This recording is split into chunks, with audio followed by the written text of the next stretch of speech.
na ito, ako'y makata ng aking tula. Boses ng aking kataga, ito na ang panimula dito sa sinilangan. Nakisayaw sa musika, walang hangganang hininga, bumubuga ng lirika. Damhin nyo ang bagsik, kakaibang maghimagsik. Dialekto ng Pinoy, hindi magwawalang imek. Lumalaban ito na para bang nasa digmaan ng maktan. Ang mga kumalaban sugatan, walang sinabi yan sa wika ko kung paralitiko. Ang estilo mo nalalamunin lang ng lipi ko, kaya humanda mga mapagsamantala dito sa aking lugtaga. Laig mo pang nasalanta, pakinggan ng tulad kong Pinay. Ano ba kayang ibigay ng mga awitin, anong klase at anong taglay?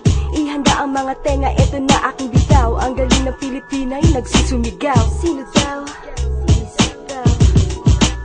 Sino yun? Isabel.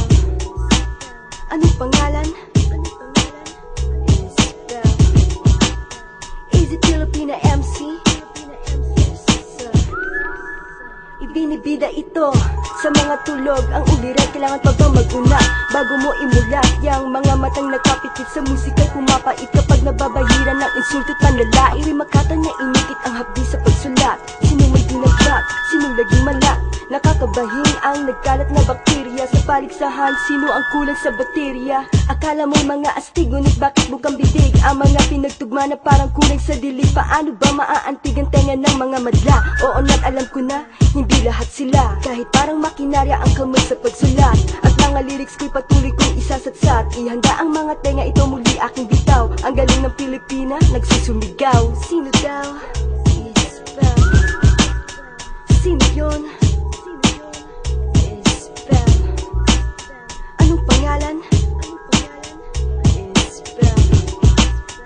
Is it Filipina MC?